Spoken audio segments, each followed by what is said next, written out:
I'm going to go over a little bit the purpose of what we're doing here today. We'll introduce ourselves, and then I'll turn it over to my colleague, Maria.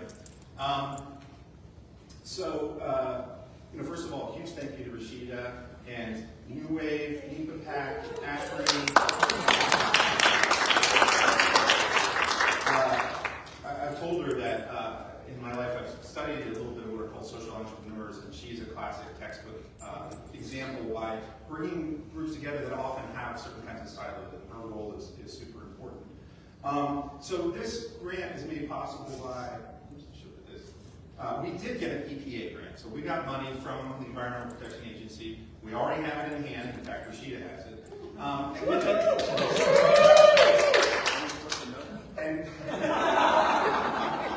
And with this grant, it's really meant to be about bridging the gap between our resources and communities that are most impacted by environmental issues. We'll get into defining environmental justice, but just want to talk a little bit more about the purpose.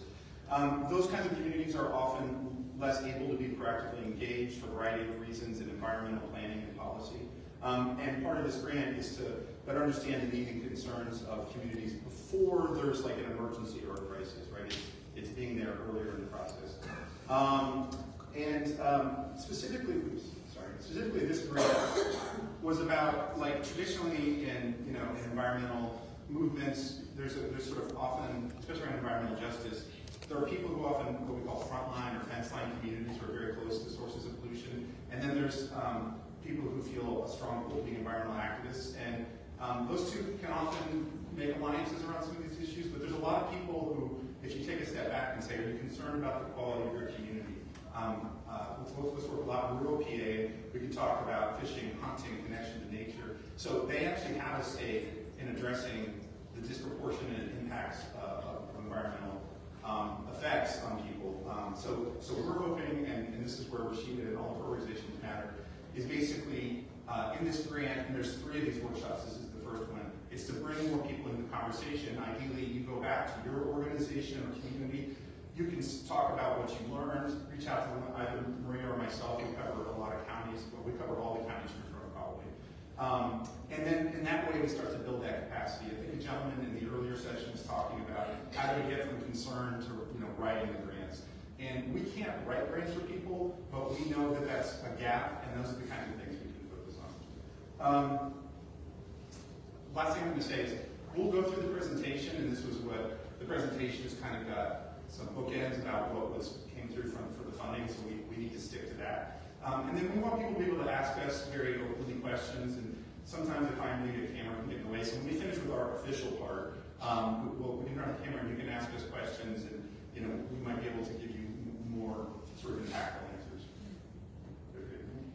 Okay, so as I said, my name is Jordy Comis. I do have a PhD in management and a master's in sociology, which really helps inform the work that I've been doing here. And I say that I'm really a rural organizer, and I happen to be working for the state now, which is working out great.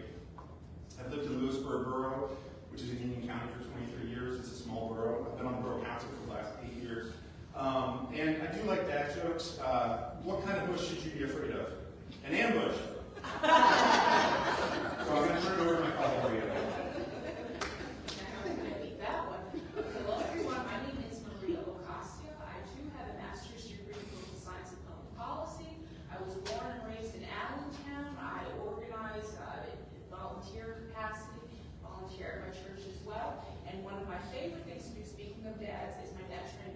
So I love boxing.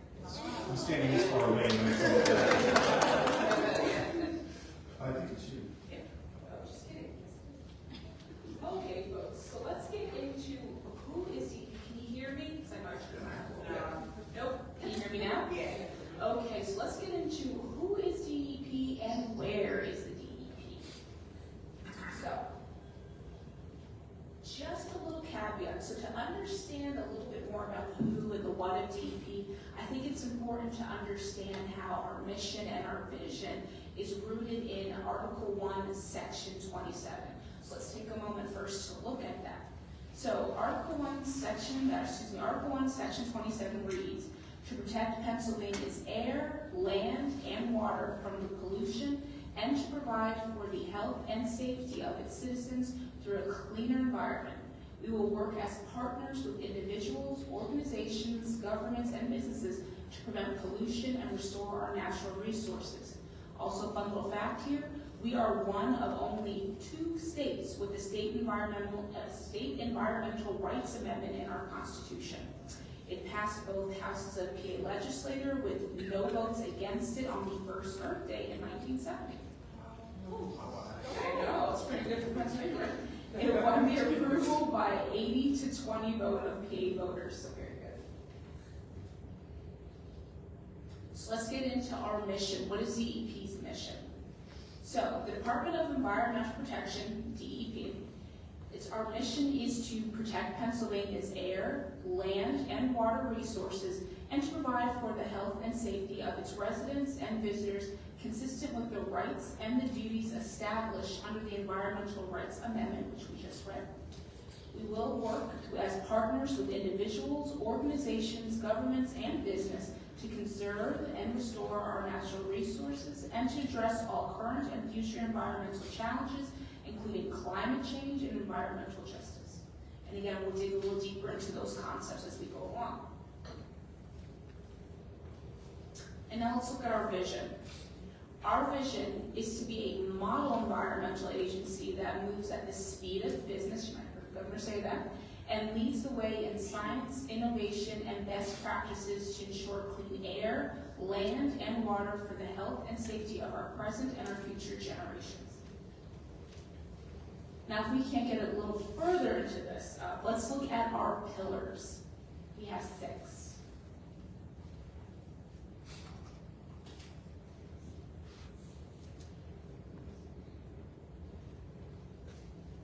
All right, let's look. Our first, as you see, is public service. So what does public service look like for us? Public service is an act to act in a manner that is fair, efficient, responsive, open, and honest in the service of Pennsylvania's environmental resources and all residents, especially the most vulnerable.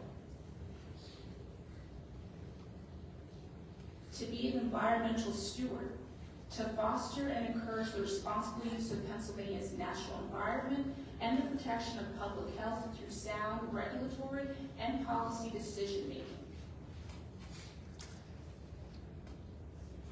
Our commitment to our customers, to consider and serve the needs of residents, businesses, visitors, and communities through the effective departmental operation with the perspective of inclusivity and respect.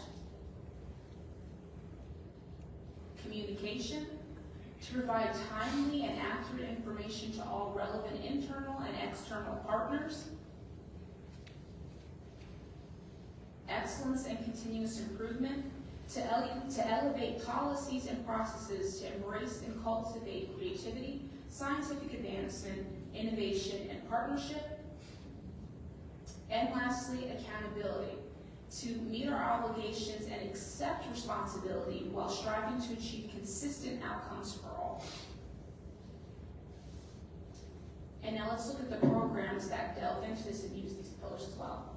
So the first, we have water. And just to break water down a little further, when we look at water, this also includes clean and drinking water, waterways, and wetlands.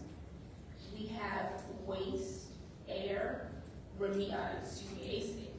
waste, air, radiation, and remediation. And when we look at remediation, some folks may hear this and think something else is missing. That can also include environmental cleanup and brownfields. And lastly, we have oil and gas. Oh, yep, I missed the mines. Yes, we do. And just to note regarding mines, the Bureau of Abandoned Mines is in Wilkes-Barre, so not too far from here. It's its own operation related to the 1977 federal law. Pottsville, and I might mispronounce this, Michonahan, that is currently where the surface mining is located. So just in case you're looking at that, or if you've worked with them in the past, that's where you're looking.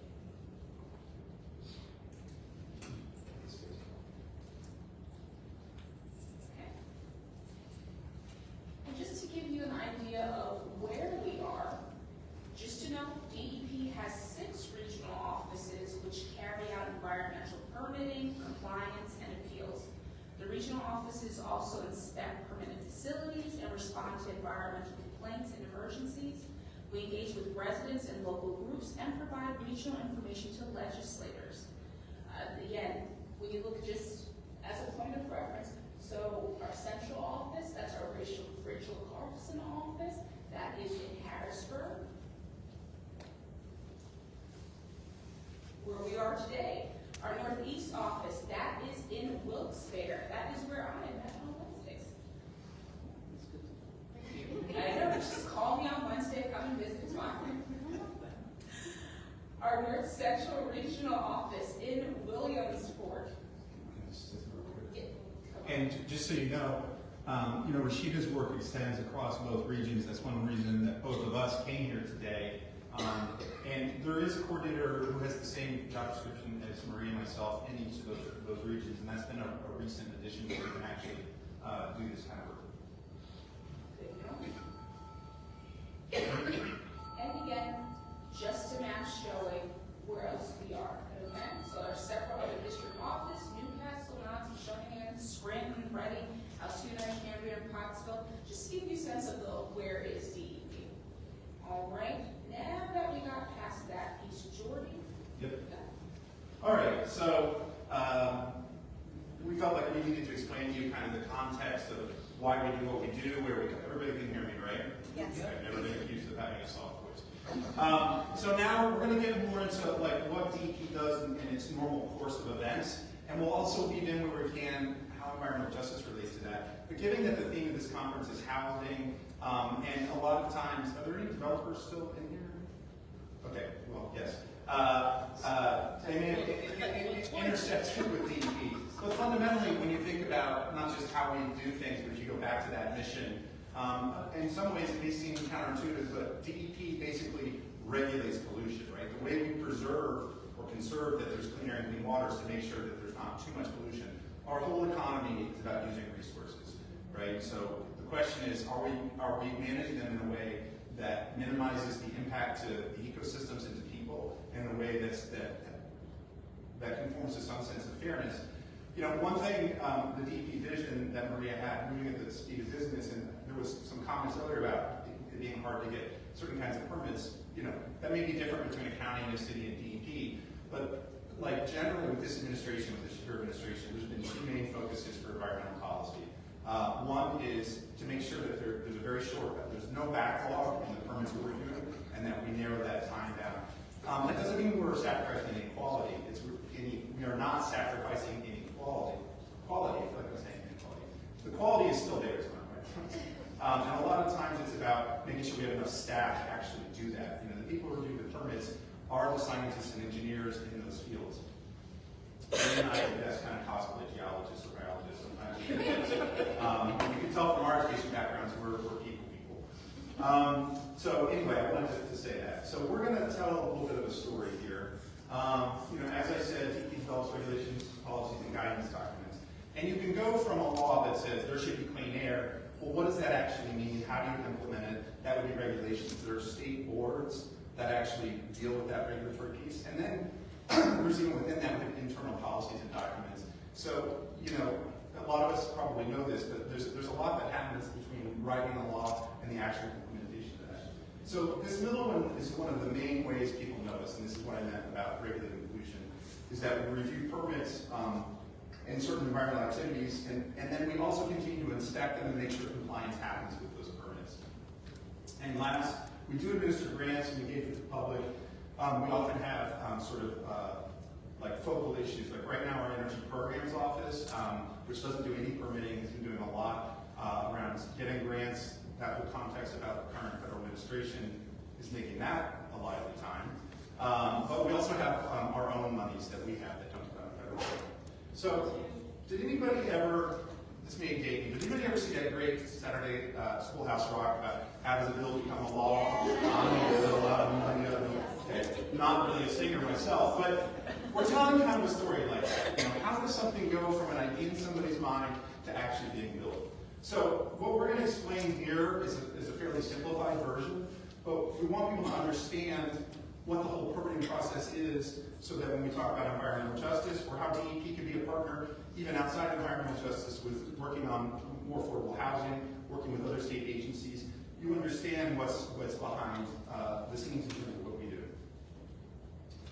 Okay, so imagine that usually it's a private company, right? And DEP is really in between. We're kind of the referee between people or organizations that want to build things and the public.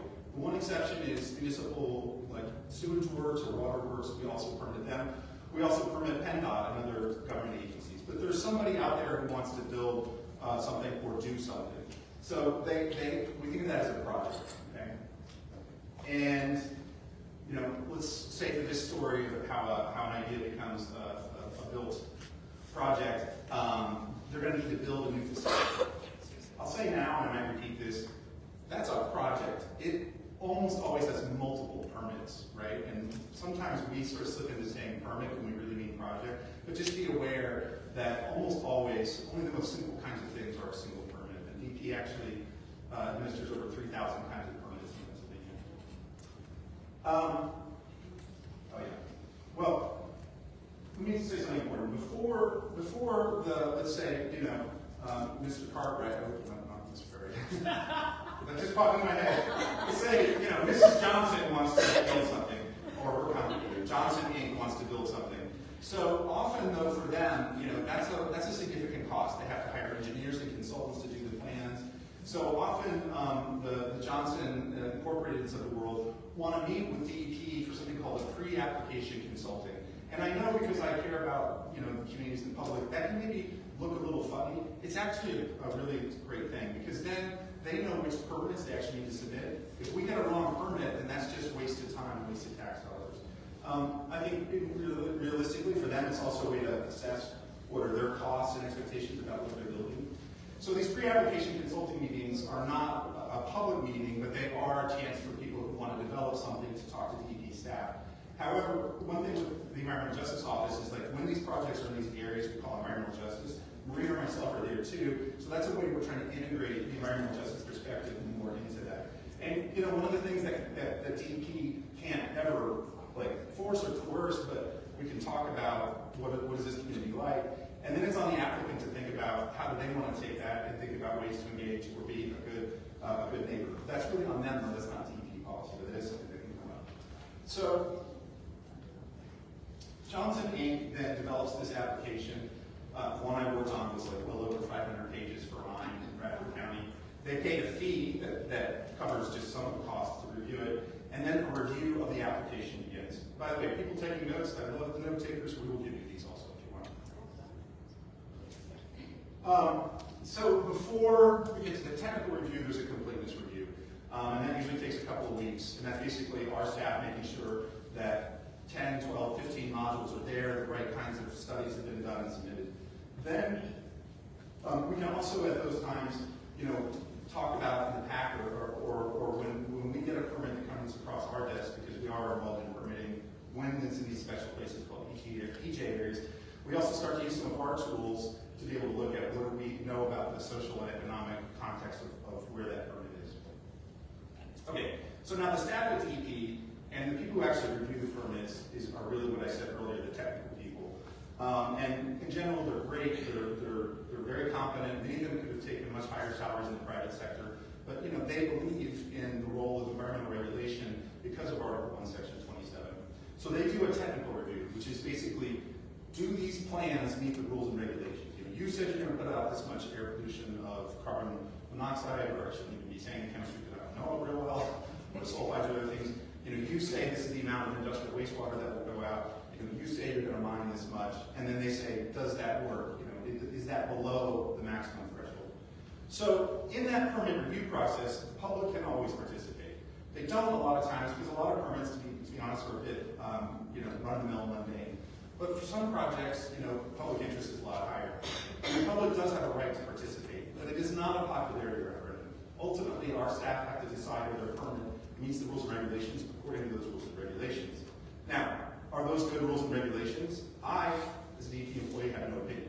You, as citizens, can certainly engage in the democratic process to address what those rules and regulations are. So, one thing I want in this case where there's a project being reviewed with the permits, you know, I know happy to know Brittany here, she could find information and be like, hey, they said they're doing this technology. I found this report or newspaper article that says it's bad. You can submit things to the review process too, and our staff will look at all of it.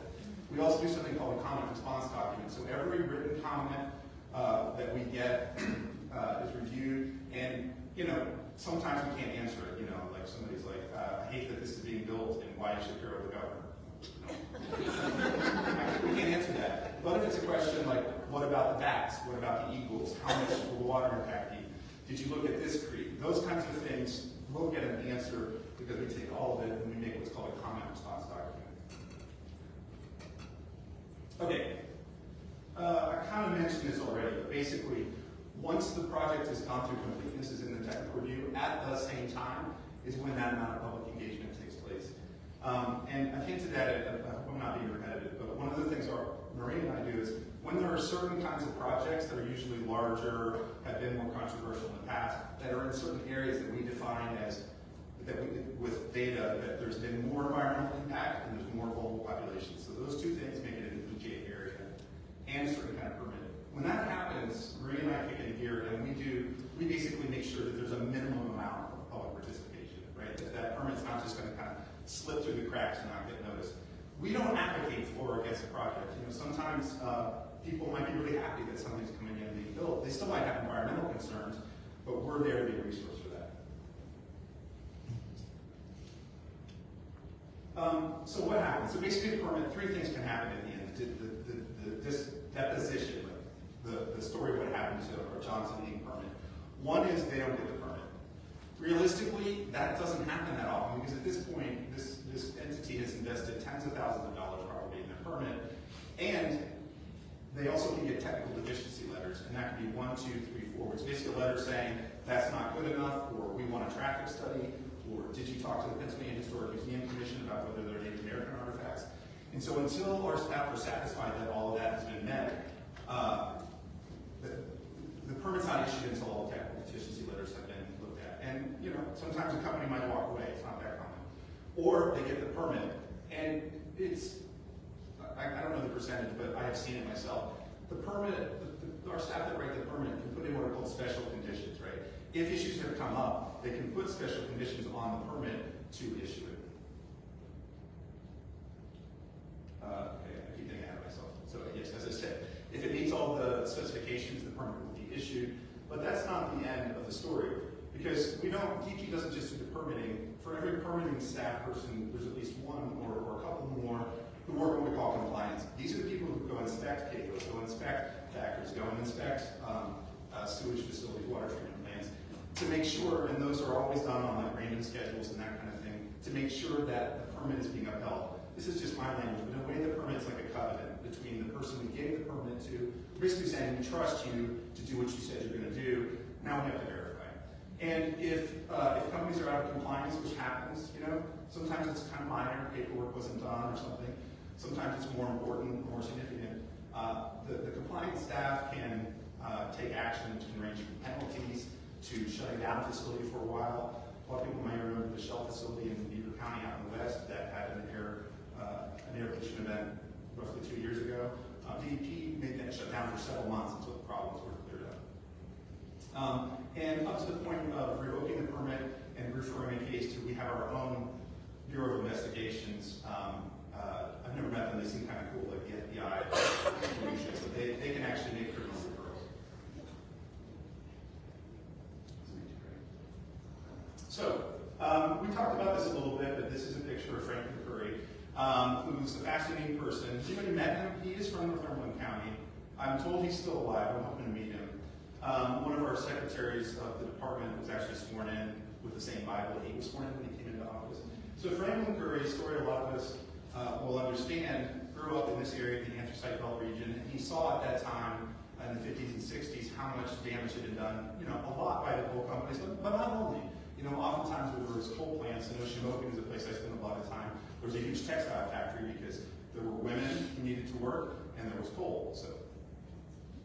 So working with various groups, he got Article 1, Section 27. He's credited with being the main person. as we said, through both chambers of the legislature and voted on by a 4-to-1 margin when it went to referendum. That's the process that every amendment goes through in Pennsylvania. We already read it. So now let's talk about the environmental justice piece. I've kind of hinted at it, but we wanted to give you a real example. And somebody in the prior session talked about, it was from Food Dignity, about zip codes and food. This is, yes? Will you be sharing this? So that Yeah. To this In fact, thank you for asking that. What I'd like to do, because I can't always read your handwriting, not you, but y'all, is I have a spreadsheet set up, and I would really love for everybody to come in and you can give us your name and email, a little bit more information. We'll send you the slides, and then you can be in touch with us, right? So that would be. Yeah, we really don't. And you know, I'll be here until 4, so you can catch me later. I'd be happy to have you sign up because your typing is a much higher probability of me being able to get you than your handwriting. So I'm going to talk about this history of redlining. Has anybody ever heard of redlining? A lot of people. Okay, we've got some real historical examples from here from Pittsburgh, and I'm going to use some of the language that was used in the 30s at that time to designate certain zones. I will say, you know, of course, this is not my language. I think it's important to leave it, though, so that we're struck with the reality of how what we now see as prejudicial or biased or, in some cases, racist attitudes became hardened into policies or laws that then continue to have effects generations later. So just a little warning about that. So redlining is an example of this kind of thing, and some of us may know this. This is a real map of Pittsburgh. So what happened is the federal housing programs that were established under the New Deal and even into the 40s and 50s wanted to increase home ownership. And the policies that the program came up with often mandated a certain kind of segregation. So what would happen is that there would be these maps and booklets made that defined more or less desirable neighborhoods where loans were easier to get. And you can see here in this part of Pittsburgh, anybody from Pittsburgh? Okay. And we'll say, when we get into it a little bit later, we have a similar map for Wilkes-Barre. It wasn't like approved to put into our slide deck, but we can take a look at that too if people are very interested. Absolutely. Yeah. Just wait until. Just asking, can we look at that? So in B22, you can see it says Jewish threatening. In general, blue is higher, red, of course, is lower quality. So, for example, in the underwriting manual that the Federal Housing Administration used, so this is the actual policies that were being used by the federal government, it said that incompatible racial groups should not be permitted to live in the same communities. Redlined areas occupied by racial minorities and or low-class whites were labeled as red or hazardous and were unable to obtain funding. This has led to lower home values that are seen to this day. So literally redlining was because it was red, so it was a red line. You can see here for C16, which was, we have Negro encroachment threatening, right, which is a sort of sanitized or not way to say there are too many black people moving in. And this one here, where it says for B27 that this section is very spotty with scattered throughout the best part. So these are verbatim descriptions of these redlined areas. Odors and noises from local industries, infiltration of colored and orientals, predominance of the older, cheap cottages zoned for industry. So they're basically saying people who are probably working in these factories, it's not a good place to live, and we're going to continue to put industry there, right next to where people live. Another one, odors from factories, infiltration of orientals and colored. Another one, adjoining industrial areas with attendant odor, smoke, the last one, nearest to the industries, thereby being mainly occupied by wage earning families. So, you know, this may seem like ancient history, but these, you know, we often live on terrains and landscapes, and I don't mean the natural ones, I mean the social and economic ones that were shaped by the past, and they have, they cast long shadows, or they can still affect our decisions today. So these are some maps that were made for us, and you can see here Philadelphia on your left. And what we've done is we've looked at certain sort of overlays of maps. So it's maybe a little hard to see, but if you look, you can see kind of a pale pink. You see that? Those are redline areas. This dark red is current high levels, very high levels of diesel particulate. And the same thing is true for York. You can see the lighter, that they've been made a lighter color and hazardous waste. Yeah. So these kinds of landscape conditions that shape how we live today, right, that is a kind of structural inequality that our policy is designed to address. And I think it's interesting to look at the roots of environmental justice in Pennsylvania, because it's not a thing the government woke up and said, we ought to do a better job. It's a story that we know that's very familiar of citizens becoming engaged, aroused, pushing for change. So, and Chester's a medium-sized city in Delaware County. Anybody from Chester? Okay. It's right across the river from Philadelphia, and it was a neighborhood in a city that was predominantly white working class. In the 50s and 60s, it started to change and become predominantly African-American. It had a lot of industry, several industries, including some waste incinerators or landfills were sited there. So that by the 90s, you had a majority African-American city with low average income and a lot of pollution. And so a group called Circle, which was Chester residents concerned about quality of life, CRQL, they organized and petitioned to try and get some change to happen. And one of the things they did, you can see here, is to get an environmental risk study done by the EPA in conjunction with DEP. So that by 1996, the department had one of the permits that I went through before, right, that process, and they were in that technical review. And this group of citizens, and I don't know the whole story, I would get to research it, but they filed a lawsuit that eventually went to the Supreme Court by 1999. And it hinged on this point, right, that our civil rights, our right to be treated equally under the law, are being violated because the very act of putting this extra plant or whatever it was that's being permitted creates too much cumulative effect on us. And our environmental rules and regulations are kind of like universal for Pennsylvania. Like, this is the most pollution you can put out in water or air or other things. And so this is the argument of cumulative effects. DEP did not issue the permit, so the Supreme Court never ruled on that key idea. But if you follow environmental justice, that is still a current goal for some advocates, right? Is that regulation have the ability to look at cumulative impacts in an area. But you know, government is responsive, and we know from, I've seen these records, starting in 1999, people inside DEP said, we ought to do more. So there was an environmental justice working group that was formed, so that by 2001 they had a set of recommendations. And I don't know if this is a story about government working or taking too long. What Maria and I are doing, I've read this document, is still implementing some of the good ideas they had. Like, some things were implemented, administrations change, focus shifts, you know, the office never went away, but we're in a period now of continuing to build on that. So that by 2021, Governor Wolf signed an executive order. Well, when we made this, we didn't realize how we made this words were going to be. What did that order do? It permanently established our office, right, which is important so that we're actually an apolitical entity that just doesn't come and go based on changes in administration.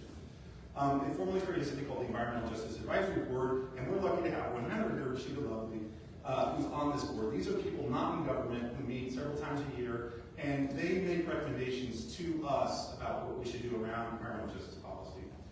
It also creates what's called an Environmental Justice Interagency Council. This is where, you know, government people like me, we're probably way into acronyms.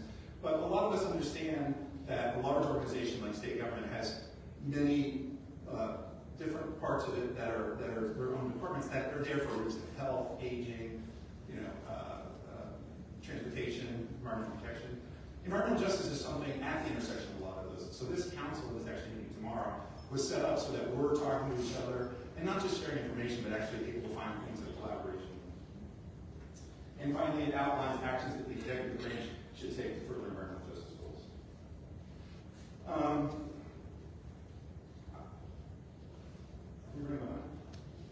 Okay.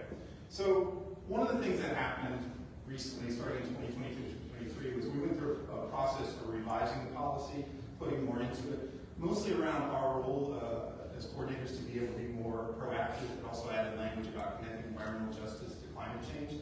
But it also updated the definition. So I know it may not be the most scintillating thing, but I do want to go through it. I'm going to ask you all to throw out if you see sort of key words or phrases that stand out to you as particularly important. Okay?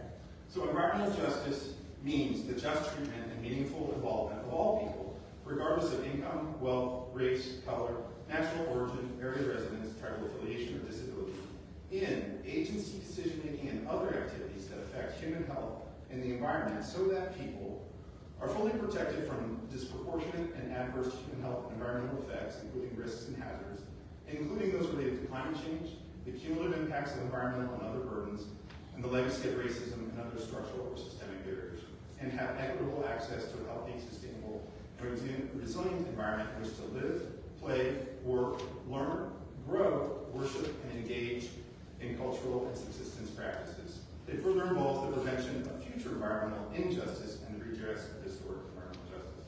So I hope you can see that this definition, which is a bit wordy, is really tied to that history, going back to redlining through the history in Pennsylvania to what government can do. Let me just throw it out at anybody. Are there any words or phrases? Disproportionate. Disproportionate. Why does that stand out? It seems to me that the environmental impact affects more than others. Yeah, absolutely. Great. That is one of the key ideas. Anybody else? Meaningful involvement. Meaningful involvement. Would you add anything to that? No. I mean, one thing is that's taking a lot of work in this definition. Well, what does that mean? Who's deciding what is meaningful? I will say that we actually asked our EJAB just recently to make, well, we asked them to recommend to us, but they're going to look into it, to figure out how we actually measure the outcome of public participation. We tend to measure the input. How many meetings do we have? How many people do we actually measure these things? And that's fine, but at the end of the process, in a community, do they feel like they were engaged with?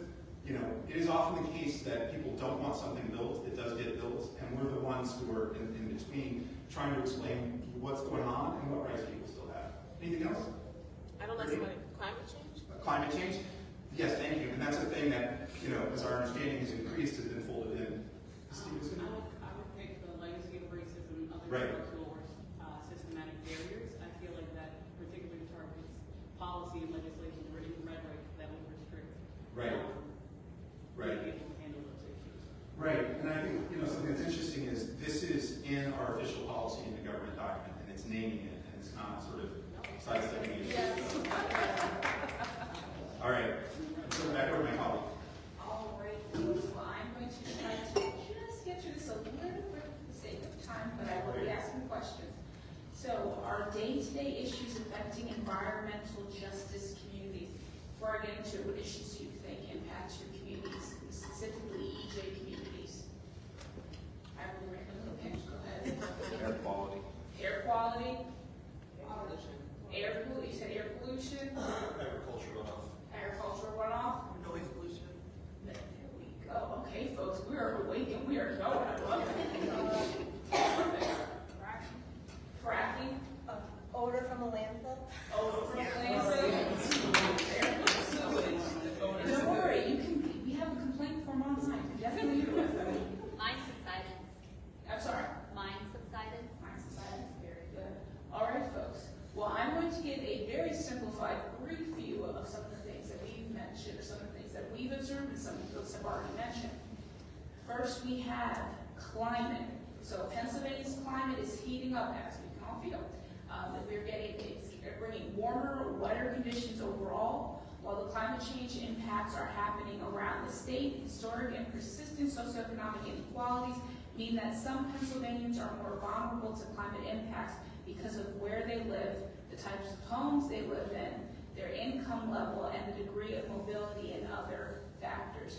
So again, we kind of already went into some of the reasons why, some of the things that we're seeing.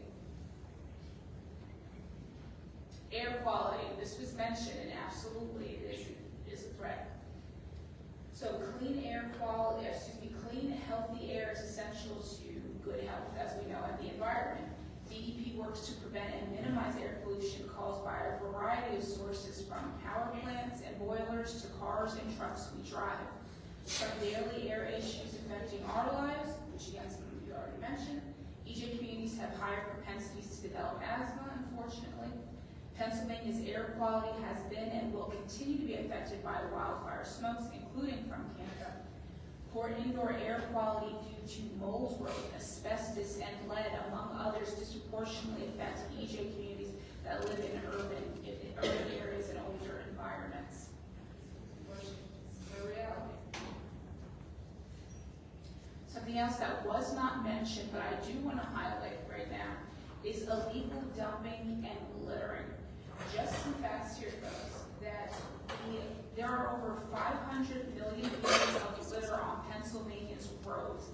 Litter is also polluting our neighborhoods, parks, streams and rivers, and countrysides and woodlands. So think about that. When you're driving away, or drive safely, when you're driving away or you're taking a walk, really pay attention to your surroundings. Trash and litter can affect our day-to-day lives in many ways. Trash left in communities can bring odors and unwanted pests. Litter burning cigarette butts can fly into the open window of another car and cause fires. Litter can cause accidents when vehicles trying to avoid roadway litter make unsafe maneuvers. Abandoned mining sites across NEPA are often used for illegal dumping, including used tires. Yes, not so great. Going further, according to Keep Pennsylvania Beautiful, there are at least 6,500 illegal dump sites in Pennsylvania. According to a DEP report, there are approximately 502.5 million pieces of litter on Pennsylvania's roadways, predominantly single-use materials like cigarette butts and plastic bottles. The goal of DEP's litter action plan was to prevent littering through the development and implementation of research-based plan for recommended actions that can be used statewide to change littering behavior over time. And just something else to note with illegal litter and dumping, that dumping does create, really stop and think about this, it kind of creates the ideal grounds for mosquitoes. Don't we all love mosquitoes? Once they inhabit these dumping sites, folks, they can reproduce and they begin the spread of West Nile virus, so not exactly the funnest thing for us. This cost, it's not just something that's just an inconvenience or where I got bit by a mosquito or something, it goes deeper than that. The cost associated with the cleanups for dumping sites usually falls on you, the PA taxpayers, rather than those who are responsible for illegal dumping. Isn't that fun? Cleanups conducted by local municipalities can average about $600 per ton, or that is roughly $3,000 per site. So really think about that. The Keep Pennsylvania Beautiful reports that a 2020 study found that 9 Pennsylvania states paid about $68.5 million annually to deal with their litter and dumping. So again, just some things to note. I will go further, but again, just be mindful of time. When exposed to high temperatures and decomposition within the dump site, these items can catch fire quickly. Since many illegal dump sites are in more rural areas, these dump sites fire can spread to surrounding habitats and lead to wide-scale forest fires.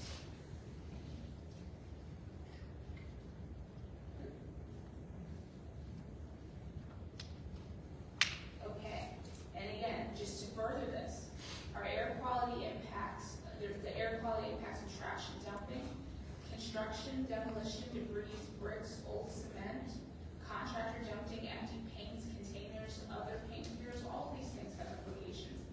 Beauty parlors, nail salons, hair extensions, chemical and shampoo bottles, restaurants, styrofoam box, mostly litter from people that buy the food rather than staff, unhoused and those suffering from addiction, needles, cigarette butts, empty alcohol, beverages, bottles, all of these have their impact. All this trash has an impact on our climate, what we're dealing with.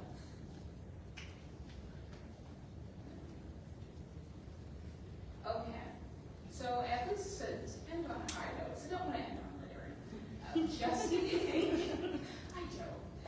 If you would like to just have a conversation with Jordan or myself, or if we're not in your region, you can certainly reach out to one of us. These are all the regional coordinators here. So again, this is our